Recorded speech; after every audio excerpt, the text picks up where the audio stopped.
तकलीफ तो उल्लुओं को सूर्योदय से भी होती, सुअरों को गंदगी हटने में तकलीफ होती है ना।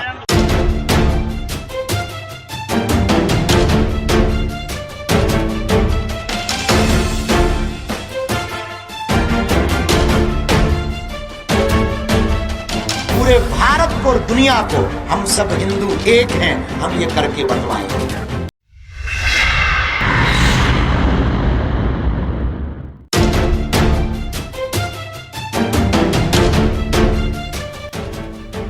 सभी सनातनियों को प्राउड काफिर का नमस्कार।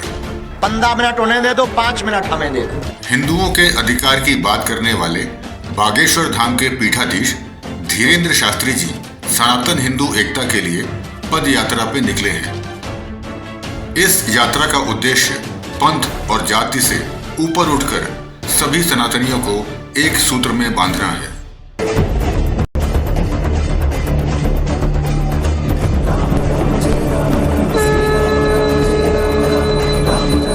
सनातनियों का देश है तो हमें तो बस जगाना है, हमें तो उनको मिलना है।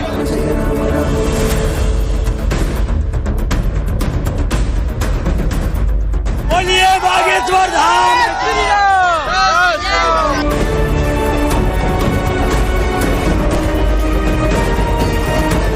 संकल्प लिया कि हिंदू राष्ट्र बनाना है।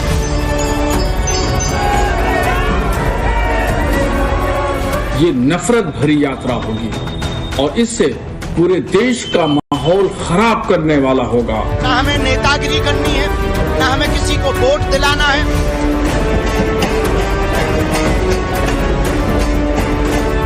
सनातनियों को एकजुट करना, हिंदुओं को जाति में बंटने से बचाना, हिंदुओं पर हो रहे अत्याचार को रोकना। इन मकसद के साथ बाबा बागेश्वर सरकार की हिंदू एकता यात्रा का आगाज हो चुका है। मध्य प्रदेश के छतरपुर से यात्रा निकल चुकी है। बागेश्वर धाम के पीठाधीश्वर पंडित धीरेन्द्र शास्त्री अगले 9 दिनों तक 160 किलोमीटर की यात्रा कर देश दुनिया में हिंदू एकता की अलख जगाएंगे।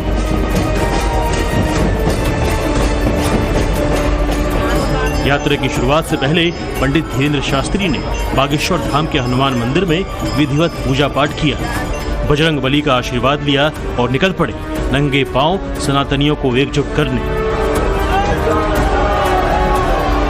ये यात्रा की जरूरत आखिर क्यों पड़ी? नंगे पैर ये यात्रा 160 किलोमीटर की कहां से आया है महाराज ये जोश, ये उत्साह कि नंगे पैर आप चल पड़े 160 किलोमीटर की यात्रा पर? केवल हमारे मन में पूर्व काल से ही भारत में हिंदुओं को एक करने का, सनातनियों को जगाने का दृढ़ था।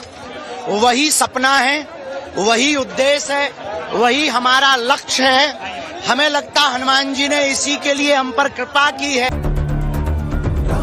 29 नवंबर को ओरछा धाम में जाकर ये पद यात्रा पूरी होगी, लेकिन शुरुआत में ही बाबा बागेश्वर के साथ हजारों लोग इस यात्रा में शामिल हो गए। सनातनियों के हुजूम को देख बाबा बागेश्वर ने एक बार फिर हिंदुत्व की हुंकार भरी और सनातन विरोधियों पर करारा प्रहार किया।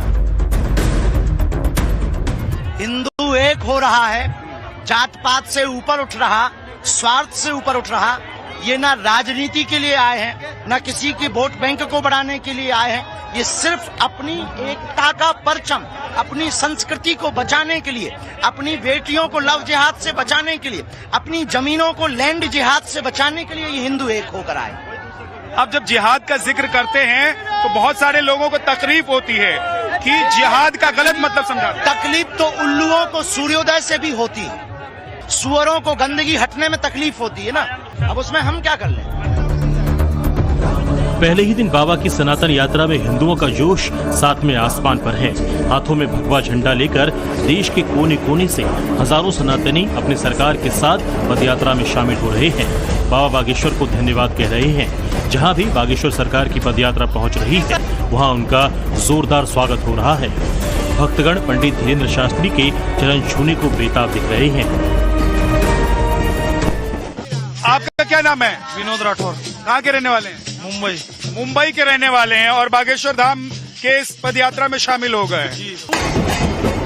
सोए हिंदुओं को जगाने, उन्हें जाति पाति के बंधनों से मुक्त कराने के मकसद से बाबा बागेश्वर अपनी मंजिल की ओर निकल पड़े हैं। लेकिन सनातनियों की इस पदयात्रा से गैर सनातनी और कट्टरपंथियों की नींद हराम हो चुकी है। सीधे सीधे यात्रा के मकसद पर सवाल उठाए जा रहे हैं। ऑल इंडिया मुस्लिम जमात के अध्यक्ष मौलाना शहाबुद्दीन रिजवी तो इतने आग बबूला हो गए कि बाबा की यात्रा को सांप्रदायिक दंगा भड़काने और नफरत फैलाने वाला बताने लगे। इस देश में जो माहौल आजादी के समय का था, वही फिर से हिंदुओं में एकता का उल्लास आ गया है। उसी का यह जन सैलाब है और कल से अब बिगुल बज रहा है कि पूरे भारत को और दुनिया को हम सब हिंदू एक हैं, हम ये करके बतवाएंगे। हर पार्टी के लोग इस यात्रा में आ रहे हैं क्योंकि ये देश के हित के लिए है, हिंदुओं के हित के लिए है, सनातन के हित के लिए है, किसी पार्टी के वोट बैंक के लिए यात्रा नहीं है। ये नफरत भरी यात्रा होगी और इससे पूरे देश का माहौल खराब करने वाला होगा और इनकी यात्रा पर प्रतिबंध लगाना चाहिए। इनकी यात्रा हिंदू राष्ट्र को हिंदुस्तान को हिंदू राष्ट्र बनाने वाली यात्रा है और जबकि ये जमहूरी मुल्क है, लोकतांत्रिक देश है और एक आईने हिंद जो संविधान है उसके तहत ये चलने वाला देश है। जिस उद्देश्य से आप ये यात्रा शुरू करने जा रहे हैं, आपको लगता है कि इस यात्रा से उसमें सफलता आपको निश्चित मिलेगी? एक ही है हमारा उद्देश्य, सिर्फ एक ही है, सामाजिक समरसता, जातियों में बटे हुए हिंदुओं को एक करना। आपने कहा कि उद्देश्य सफल होगा कि नहीं होगा, सफल का पहला बिगुल यही सामने से बज गया है। बागेश्वर धाम पर अंगड़ा और पिछड़ा, ब्राह्मण, क्षत्रिय, वैश्य और शूद्र चारों एक साथ खड़े हुए हैं और हम सब मिलकर एक साथ भोजन करेंगे। इस देश में कोई बड़ा छोटा नहीं होगा। आवश्यकता क्या महसूस हुई? अगर आवश्यकता नहीं होती तो क्या देश में हिंदुओं पर इतने अत्याचार होते? क्या रामायण को जलाया जाता? क्या पालघर के संतों को मारा जाता? क्या कोलकाता की डॉक्टर बेटी का रेप करके उसको मारा जाता? क्या रामचरितमानस को जलाते? क्या नूह, मेवात, मणिपुर जैसे क्षेत्रों को जलाया जाता? क्या पश्चिम बंगाल में दुर्गा के पंडालों में आग लगाई जाती? क्या राम की यात्रा पर पत्थर फेंके जाते? अगर जरूरत ना होती तो क्या हम मूर्ख हैं?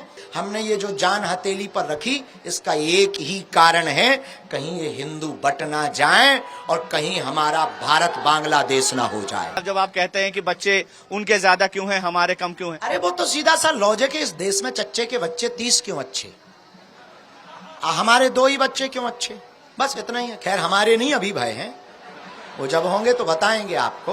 एक नेता ने कहा कि 15 मिनट के लिए पुलिस हटा दो। तो हमने बयान दे दिया, उन्होंने कहा 15 मिनट के लिए हटा दो पुलिस, हम तो तैयार है ना, हटा दो 5 मिनट, हमें हटा दो 5 मिनट के लिए, हमारे लिए हटा दो, हम हिंदू एक करके बताएं। के लिए क्या अपील करेंगे लोगों से? यात्रा में हम सबको संकल्प लेना है, जात पात, छुआछूत, ऊंच नीच भेदभाव से मिटाने के लिए सबको गले लगाना है और हर हाल में हम हिंदुओं को एकता दिखानी है। और जब भी इस देश में किसी भी आसपास मोहल्ले, गांव, क्षेत्र में हिंदुओं पर संकट आवे तो हम हिंदुओं को सबसे आगे आना है। अपने बच्चों को गीता रामायण पढ़वाना है। हर शनिवार मंगलवार को मंदिरों में जाना है ताकि हिंदुओं की एकता का परचम पूरी दुनिया में दिखाई देगा। धर्म के नाम पर देश का बंटवारा करने वाले गांधी नेहरू की गलतियों की सजा आज का भारत भुगत रहा है। भारत के मुसलमानों के रहने के लिए पाकिस्तान बनाया गया और पाकिस्तान एक इस्लामिक मुल्क बना, लेकिन इस बंटवारे से भारत को क्या मिला?